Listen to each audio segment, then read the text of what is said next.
Good morning. How's everyone doing?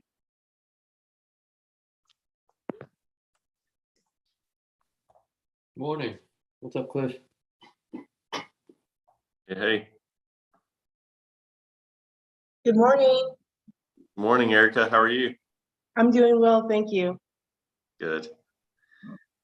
All right. Well, thanks everybody for being on. It's 10 o'clock Monday morning. Time to start a new production. I'm doing Good well, morning. thank you. Awesome. Time to start a new productive week. John, good morning.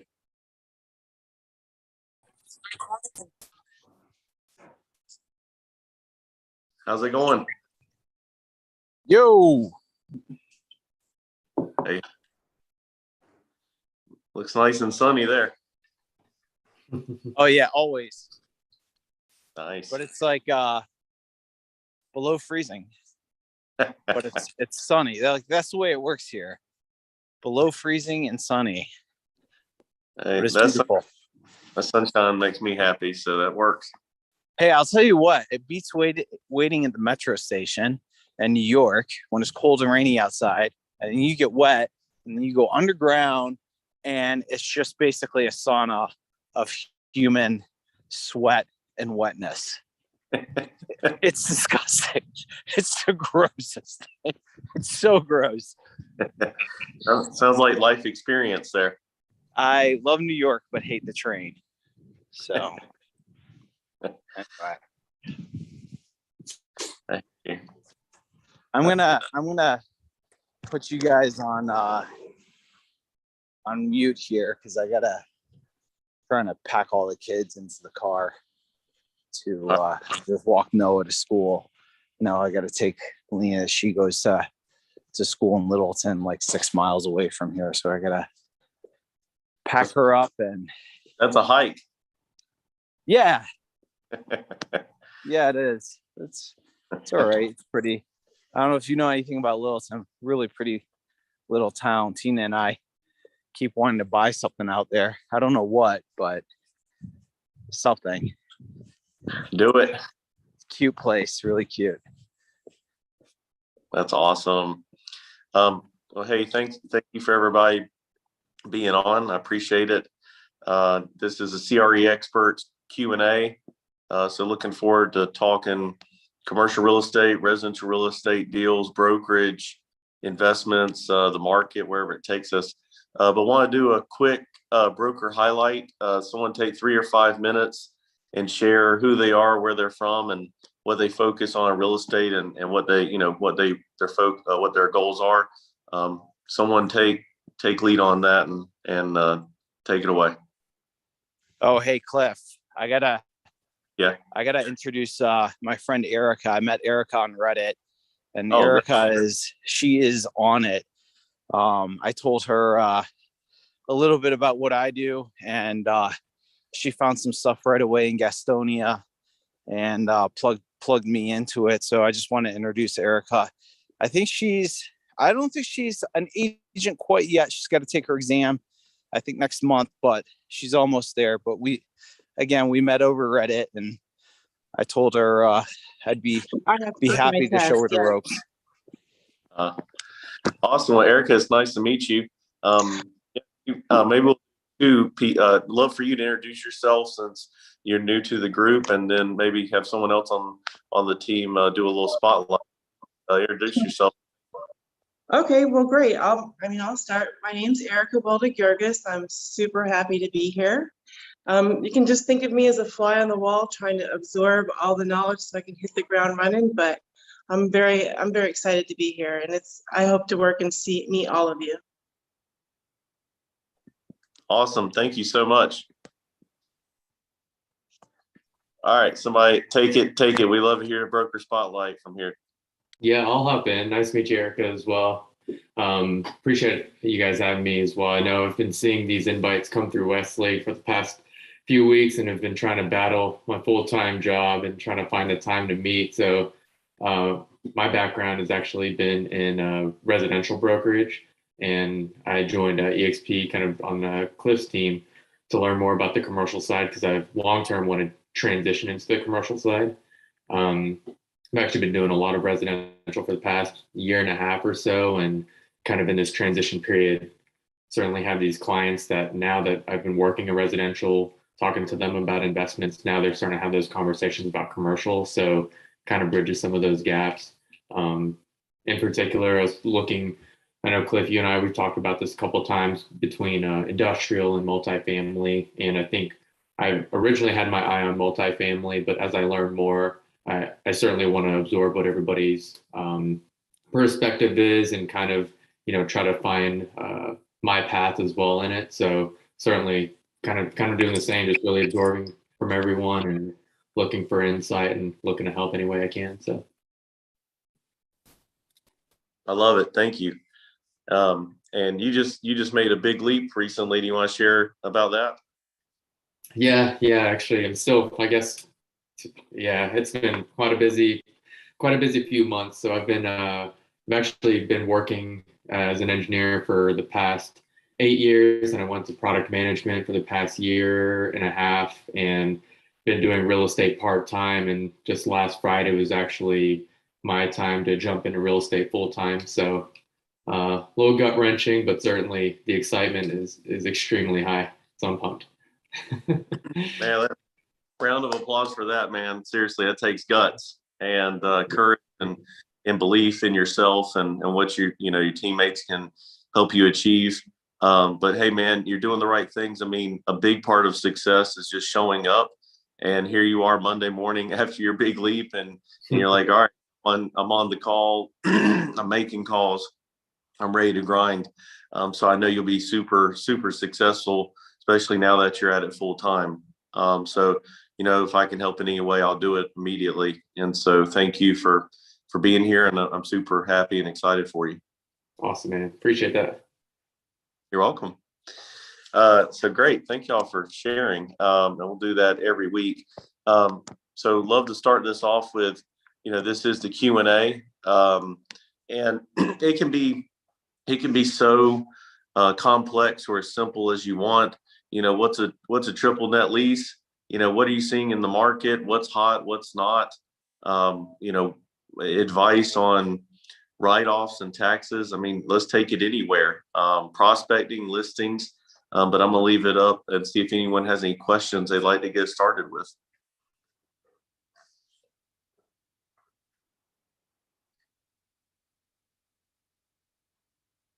Oh, Erica, I think you may be muted. Okay, now can you hear me? Perfect. Yes. Yep. Yes. Okay, awesome. So newbie, I'll jump in here. If you could recommend one thing that I could really do to get on a good footing, what would you say? Oh, that's a great question. anyone have an answer? And I can jump in, of course, if needed. Introduce yourself to buyers. That's my best advice. And if you don't have any buyers right now, ask people on the team for help. Cliff has always been an open book for me. He's always opened his entire Rolodex and has introduced me to everybody he knows. And I'd be more than happy to do the same thing for you, Erica, getting started. But I just transitioned over to Colorado brokerage, and I don't know anybody here. I've got experience, but I just don't know anybody. And I reached out and started introducing using CoStar basically. Figured out who the deal makers were in my market, reached out to all the deal makers, and those guys are like, they were so enthusiastic to just hear from me. I mean, it's just like, with the market being as hot as it is right now, and I expect we'll probably see some cooling off here soon, but they really need help finding off market stuff. So if you could offer that service, or offer your service and say, hey, listen, I'm a new broker, I'll go digging for you, just tell me what you need. Those guys are just like, they're over the moon to be able to work with somebody like that. That's super encouraging to hear. I like that very much. Yeah, thank you, John. I'm gonna piggyback a little bit. I mean, my story was I moved to Charlotte and I didn't know anybody, and so I set up 1 to 3, 4 coffee meetings a day and lunches through LinkedIn, through social media, cold calling, and tried to just meet with as many people as possible and say, hey, this is what I do. I'm hungry. I'm energized. I'm ready to go. How can I help you? And just have a notepad ready and pen and write down whatever they say. If they say they need a plumber for their house, you go find them a plumber for their house. But be their Google, be their resource, and meet as many people as you can, either in person or phone calls or whatever. Just like John suggested, I promise you, you're going to turn over rocks. You're going to get referrals. You're going to have some direction really quickly. And you're going to feel like you're already getting plugged into a network of people that are in the world you want to be in. So great suggestion, John. Awesome. I also love that. And I think, Erica, like what you've been doing is like, I think you have to chase what you're interested in. So if there's an interest there, like if you have an interest in a particular asset class, like if you like multifamily, if you like, development or adaptive reuse, or if there's properties in your community that you're just like, hey, what's going on with that? Like, don't be shy to pick up the phone and call that person and say, hey, look, I'm a broker in the area. Like, I was wondering what was going on with the property. Could you tell me a little bit about it, or can I bring you an offer for the property? The one thing I can't say, and I get these calls all the time because I'm a property owner, is people calling me up saying, do you want to list your house, or do you want to, or do you want to sell without anything in hand? Like if they don't, I don't take anybody seriously who doesn't have a contact to offer me, or something to offer me, at least from the get-go, like whether that's an offer in hand, or somebody to introduce me to. So always go to, a seller or a buyer with a service, with something you can offer them. Some kind of value I can offer the situation. Right. Okay. Love it. Cool. Love it. Anybody else that's great. I love the advice. Thank you so much. Yeah, and tell you, John's a good one to listen to. He turns over more rocks and opportunities than anyone I've ever seen. So pretty good one to get some advice from. That's awesome. And maybe on YouTube, also there may be people looking to change careers, or in residential currently looking commercial, or in commercial looking to get in residential, and we'd like to hear from all of you. If there's any questions or comments or anything like that, please shoot. Wes, do we have anything? On YouTube, we don't have anything quite yet. So yeah, we're all good on YouTube for right now. Awesome. Thank you so much. But yeah, that's so everyone out there, don't be afraid to share this link. We do it every Monday at 10 a.m. Eastern time, and share the link, get on, and make sure you're asking questions and commenting. But hey, anyone else have a question or comment that we can run with? No, I was just taking a note on that, John. What you mentioned is actually pretty helpful too, to try to approach something. I've been looking at lots, for instance, for just in some residential areas for some residential buyers who've also been looking at commercial, and I've kind of realized that, in cold calling or prospecting owners in this market, let alone not just Charlotte but anywhere out of state as well, telemarketers are flooding homeowner or just property owners right now, and having some sort of advantage to that, and like bringing something valuable, I think has been helpful in some of my calls, because I've legitimately had somebody, I wasn't just spamming them asking if they needed anything, had true interested buyers. And I was wondering about the commercial side. Is that kind of the same approach? And it sounds like yes, it is. I haven't had a lot of experience now working for like helping buyers find commercial property, but also it sounds like hunting for those deals off market especially could be a little bit more, I'd say, competitive than the residential side. But I don't know. Have you done residential as well in the past? I've not done residential, and I've Okay. actually, it's funny. I would love to. One of the driving forces or reasons we actually moved to Colorado is because we were having difficulty. I have a son who's on the autism spectrum.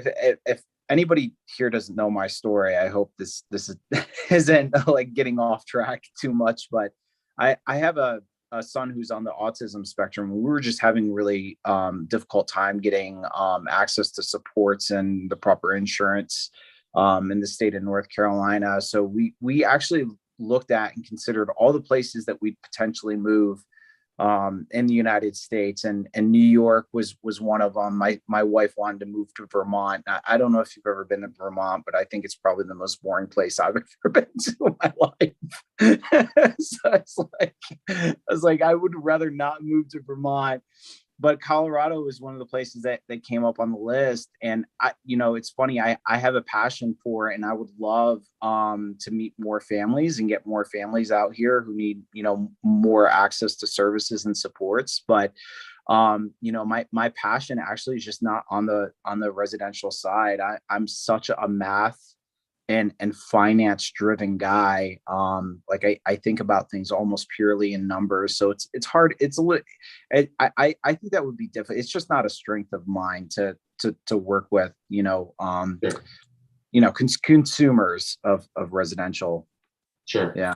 So then actually a little bit further on that, then would you recommend, if you're early into commercial, trying to still figure out which kind of lane you want to stay in within the asset classes, would you recommend just trying to go after one particular one, whether that's multifamily, industrial, or try a little bit of everything and maybe even co-broker to get that experience? When I got started, I threw everything at the wall. Okay. And then I found something that stuck, and what's sticking for me right now is housing, any kind of housing, but particularly multifamily housing. And that's just it. That's just crushing. I mean, just absolutely crushing it for me right now. Sure.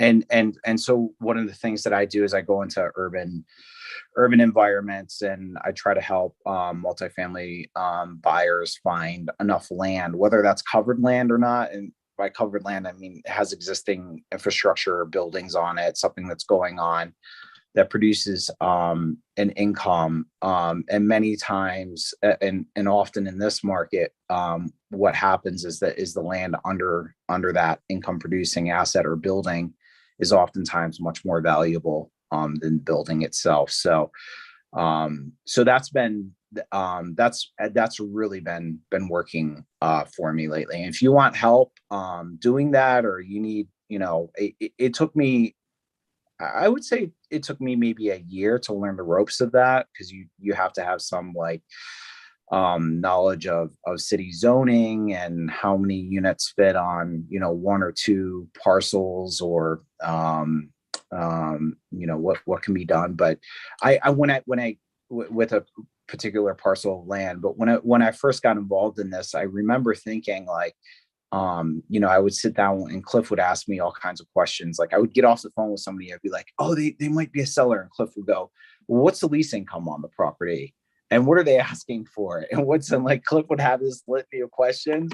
And I remember sitting down and being like, oh my God, am I ever going to be good at this? And it's just like learning the right questions to ask. And now it's just like, I have such a mind for it. Like I could just sit down and I could see where the opportunity is, like Sure. immediately. But you have to have somebody like Cliff or myself, like sit down and start asking, or a developer is even better, because they, you know, a potential developer, and they start asking you all the questions. And once you've been through it, like, you know, 2 or 3 or 4 times, you know what they're going to ask. You're on top of it. You're going to find the answers before they ask it, and you're going to know exactly what can be done with that kind of property, and what the ideal buyer profile for that property is going to look like. If it's not you, like I'm getting more and more into ownership and development nowadays than I am on the brokerage. Like I still enjoy brokering and I love being a broker, but sorry, somebody was calling me. Enjoy being a broker, but now it's like, you know, now I can see the opportunities for myself. And so where I see like really low hanging fruit and really great opportunities, I you know, grasp onto it and hang on to it, and I'll invest my own money. Part of the problem with that is like, I'm only 3 years into my career, right? So if I'm not showing my clients the best deals straight away, they're often having a difficult time finding deals for themselves, which means like they have to go newer, like to people who are like literally just starting out. Sure. So don't think if you're starting out in commercial that you don't have anything to offer. Like somebody who's buying like a multi-million-dollar piece of property, don't think that, because you totally do. Right. You totally, even if you're brand new and they're talking about buying a $10 million piece of land, you totally have something to offer. Sure. So that's because like guys like me, like we're gradually using our time now more on the ownership and development side, and not brokering deals like that. So got it. Okay. There's a whole spiel. No, that's really helpful. That's kind of that sweet spot I've been trying to figure in this like subset of people and work on the commercial side that are interested. You know, they've done rental properties, like probably single family rental properties. Now they're like, okay, I want to do some more commercial larger. So I'll ask them first, I'm like, hey, have you thought about what you want? What return are you looking for? I try to help them figure out what their buying criteria is first. And it's kind of like there's kind of like this I guess gray area where they're not 100% sure, and I'm still trying to pull together what's going to be most valuable for them long term. So it's just like this kind of back and forth conversation, just trying to really understand how to help them up front. Before I guess getting into more complex like new development stuff, especially. So probably want to chat with you a little bit more about that. Yeah, I think some of the best advice that Cliff ever gave me was early in my career, I was used to the concept of like starting small and building your base of business. And that's just like, it's not really, it just doesn't, I don't know. It just doesn't work that way in commercial. Like you want to go big from the get go. And Cliff, I love Cliff sat me down a few times, was like, why are you doing this small, like these small leases, these small, you know, like go big. And I had no idea like how not easy, but, it's just not that, it's not rocket science. It's not, it's not that complicated to broker like a $10 million property. It's just not. Like you'll learn it, and then all of a sudden you're so valuable to the guys who need you to basically turn over rocks. And I mean, it's wild, the people who I have calling me up. Like, you know, I had a guy call me up yesterday who he manages his equity partner is the sovereign wealth fund of Singapore. And I just thought that was like, I'm like, that's so cool. And this guy's coming to me like, help me turn over stones and on Wilkinson Boulevard. And I'm like, absolutely. Yeah.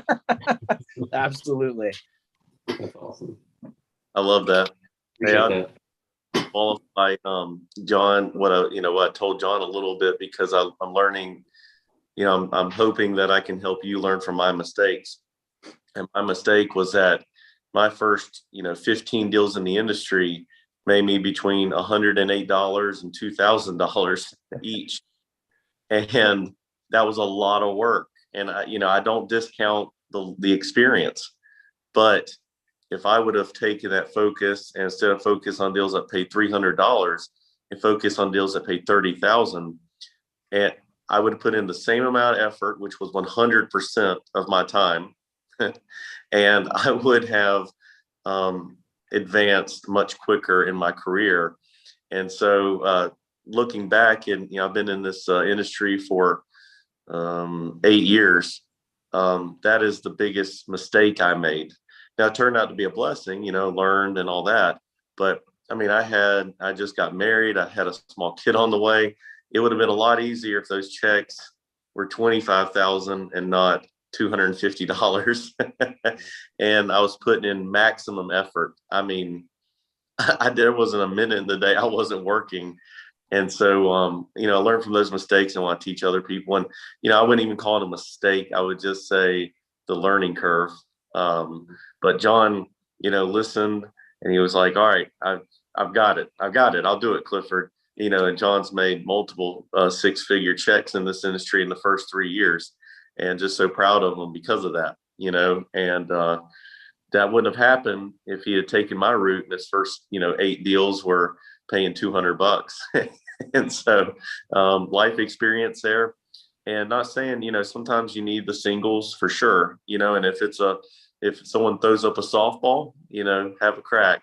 But for me, I was chasing the small stuff. I was knocking on the doors of 300 square foot office spaces.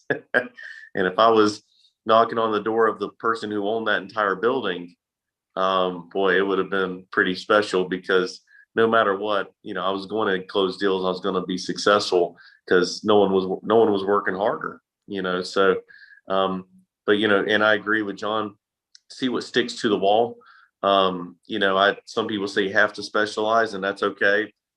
People can say what they want, and it's correct for some. And what I'm saying is correct for some and incorrect for some. But I've seen as a highest percentage chance of someone being successful in commercial real estate, they typically will chase the deal and chase the money and chase what's hot and chase what they have right in front of them, the shiny object right in front of them, the buyer or tenant or seller. And that typically gets you paid faster. It typically insulates you from a downturn. Everyone knows industrial is hot right now, but guess what? There was a time in Charlotte where industrial was not hot. And, those brokers suffered. And then COVID hit, and there are brokers who, are only in retail and only in office, only. Don't touch industrial, don't touch multifamily. And I know for a fact that for several months, there were several of those brokers who were not making any checks for several months, maybe even a year. And, when COVID hit, John and the team and I, we switched our focus to investment real estate and industrial and multifamily, and covered land plays because developers had money and they were hungry. So, by month of April, we figured out that, that's going to be where we need to focus our time. And honestly, we've had the 2 best years ever in the company. And by far, my 2 best years is blank real estate. But if I only focused on retail only, I could not have flipped that switch on and been able to advise our brokers to chase the money and chase the opportunity. And hopefully this forecasting helps. I'm not saying we're completely right, because no one is, and I never would say that. But it did turn out pretty well for us. I'm glad that we were structured that way, and I'm glad we made those decisions. That's awesome. Thanks for diving deep in that. Absolutely. Great question. Great situation. John, thank you for your answers there. That was awesome. Thanks. Awesome. Ooh, that was a good topic. Any other questions, comments? Wes, anything from YouTube? I don't want to skip over that. Nope, all good. We're good on YouTube. We've got a couple of viewers, but no questions as of now. Cool. Who's got the next question, comment, or situation?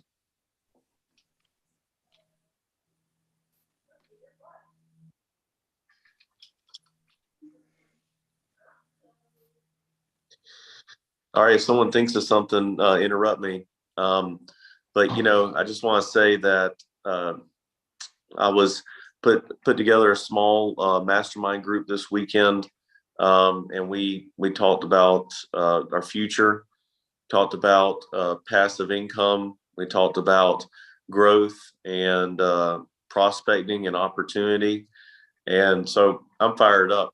I hope all of you are fired up. It's Monday. I just got to say that, great results do not come without great effort. And that is the most truest thing in real estate. The ones of us who know, we're putting in an hour or two a day max, and the rest of the day we're doing our personal lives. Those results show. You're just not going to hit lightning in a bottle with minimal effort in this industry.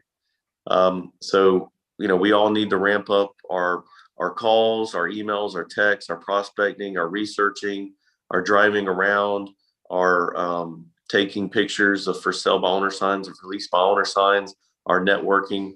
I mean, we really need to ramp it up. I mean, I promise you, and I'm talking to myself here as well.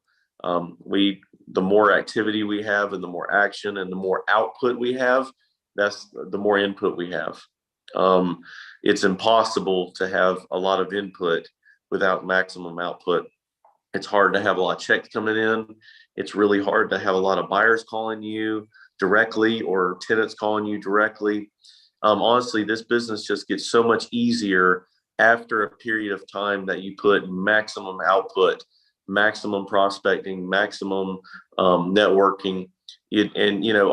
Everyone in this company and in this industry that have ever 6 figures a year, 7 figures a year, I promise you it didn't fall in our laps. I promise everyone on this call and everyone who listens to this, I promise you it didn't fall in our laps. And just so y'all know a little more about me, I did not grow up in the country club with daddy's money and mommy's money and the connections, and I wasn't from Charlotte. And I got a crazy story. I mean, grew up in Section 8 housing a part of my life, and didn't think I'd be in commercial real estate, that's for sure.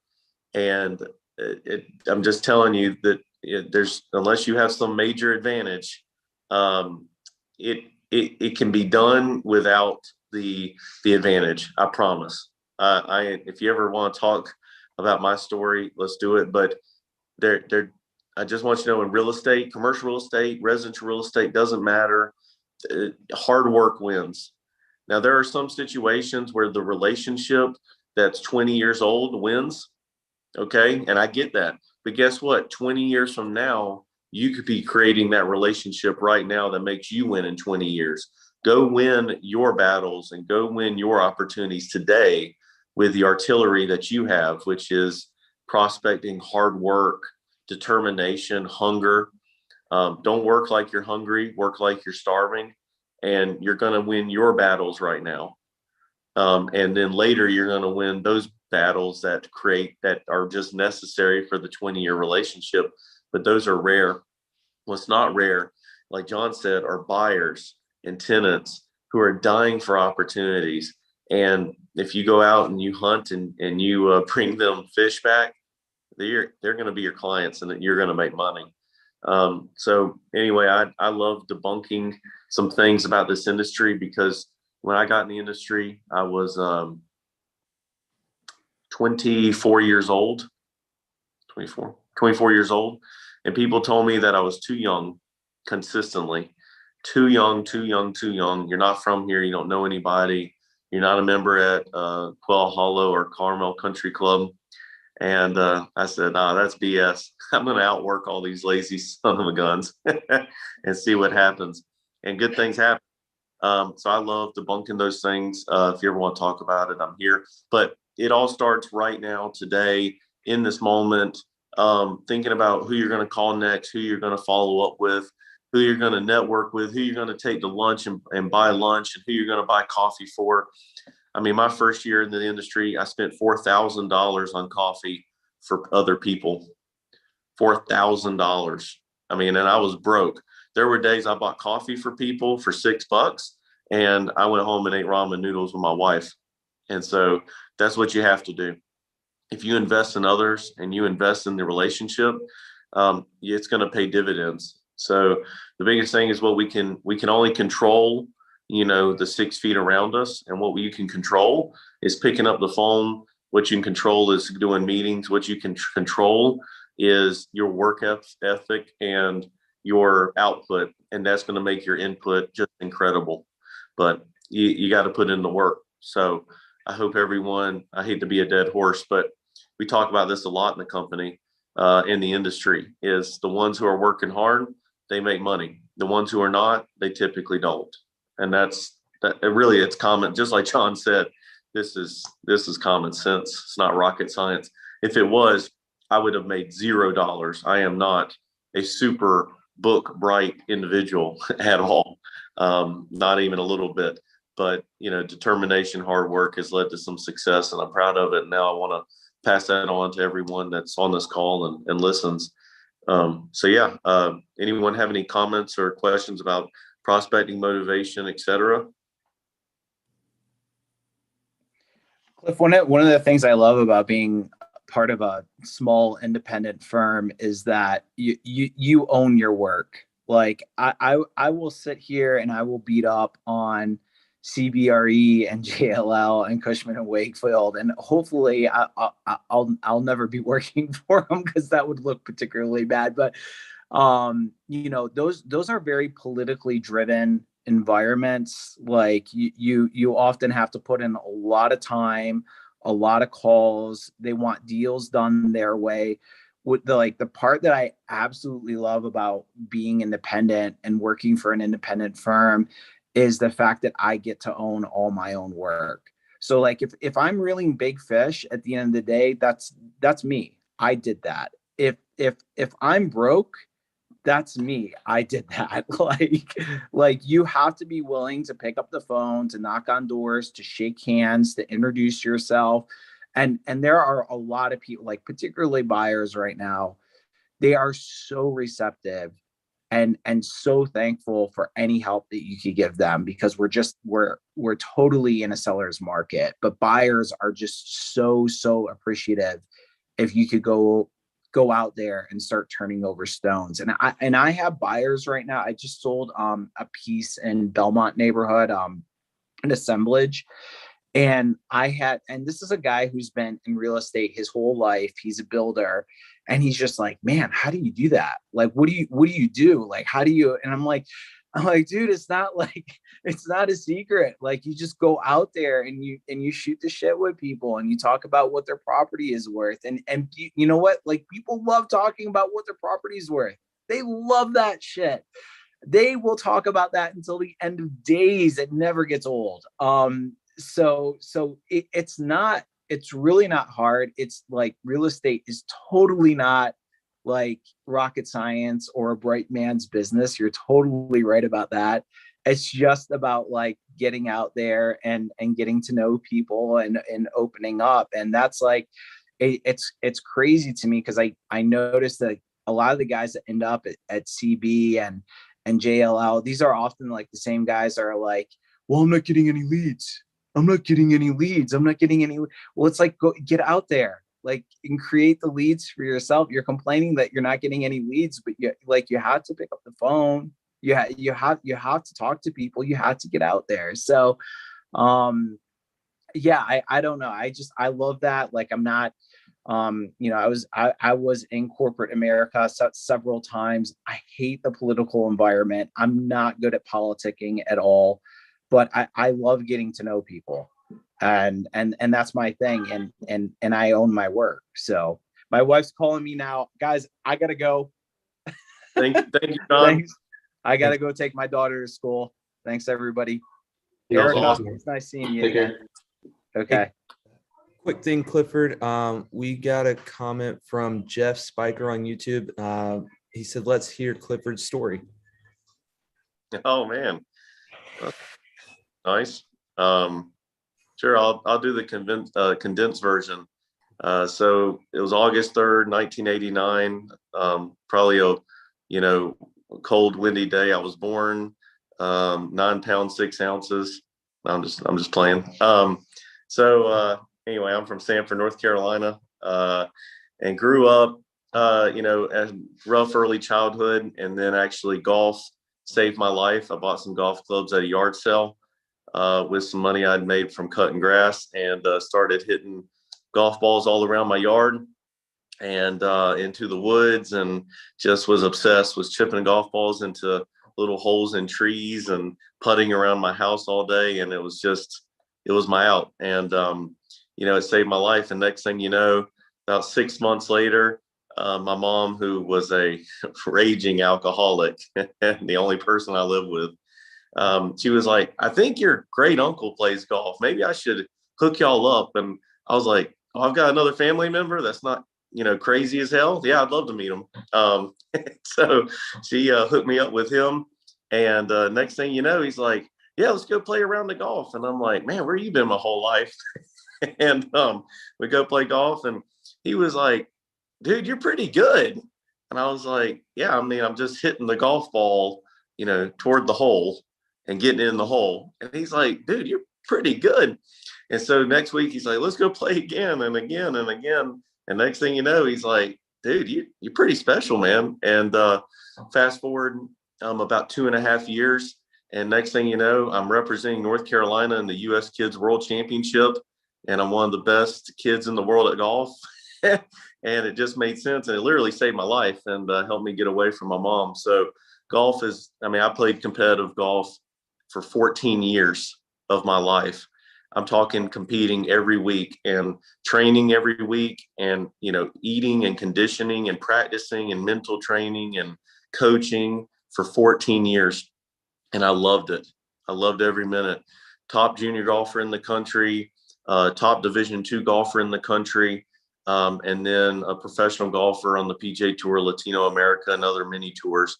And so I don't say that to brag. I say that to hopefully encourage people that if they're in a tough situation, sometimes you just need a break and you just need to, have an out.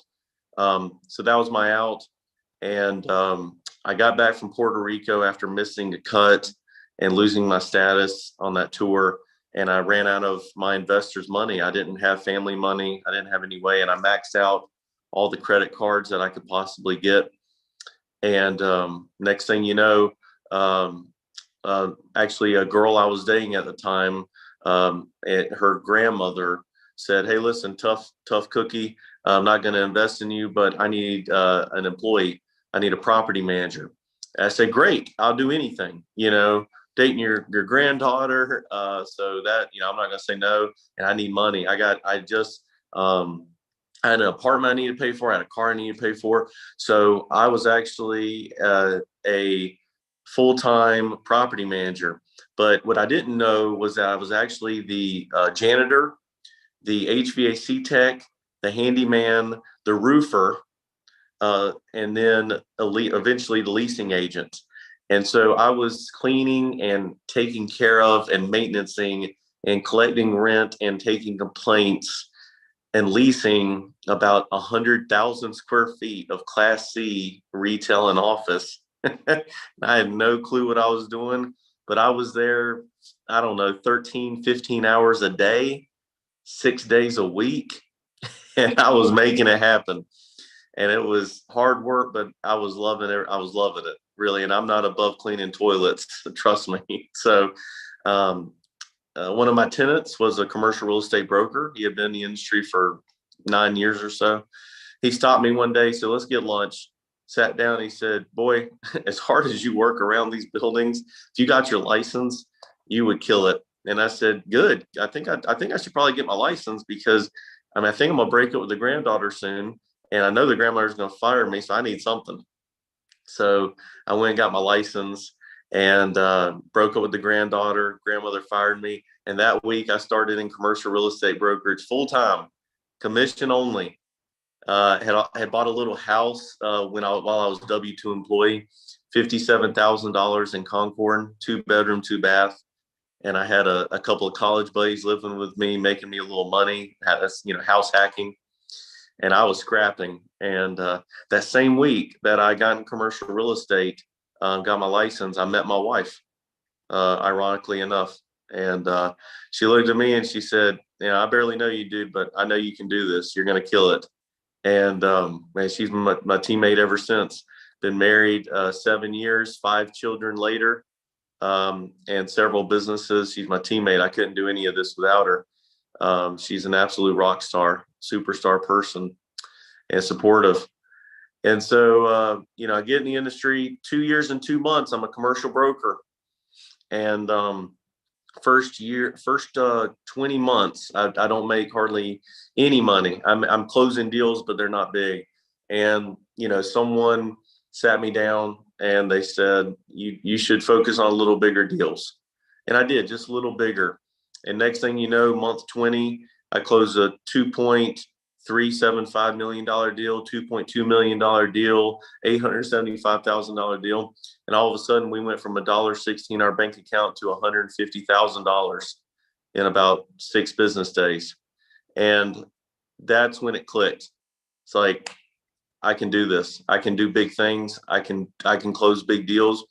I'm not just the dumb kid from Stanford who had it tough and woe is me. And next thing you know, it's off to the races. Last 6 years, been closing $20, $40 million deals left and right, and small ones, low, the singles. Not to brag, but I've accumulated over $250 million worth of deals in my career, and have been coaching and training others to think this way and to do things this way for 5 years now, 5.5 years. And the money is not actually the thing that motivates me anymore. It is the fact that I can help others get past their hurdles in this industry, because it's not an easy one. That's what fills my cup. And also spending time with my family, that fills my cup. But on the professional side, it's helping others realize that if you work hard and you're determined, that great things can happen and you can overcome adversity like I did as a young kid with a raging alcoholic, abusive mother. Golf was my out. And then professionally, real estate has been my out. It's my hobby. It's my passion. It's my love. It's everything. It's everything that's not family related. So yeah, I've won lots of awards for this industry. I've, 10th fastest growing company in the city of Charlotte, North Carolina in 2019.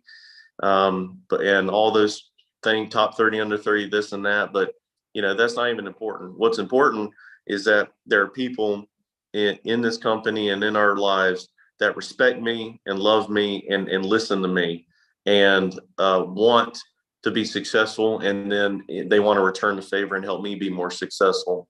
And that's what it's all about. We're all trying to rise on the ship of the same tide. And I'm proud of that. And I love that. So yeah, that's the Cliff Notes version of me and my journey into this industry. And I'll just say this, you're my teammates. I love you all. And I just hope we continue to grow together in the way that we have the last few years.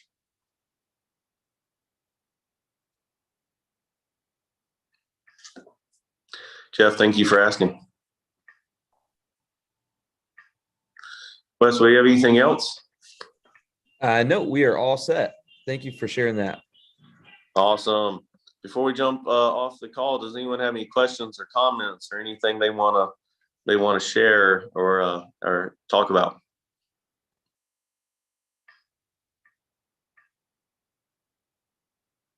Oh, I think you're muted again, Erica.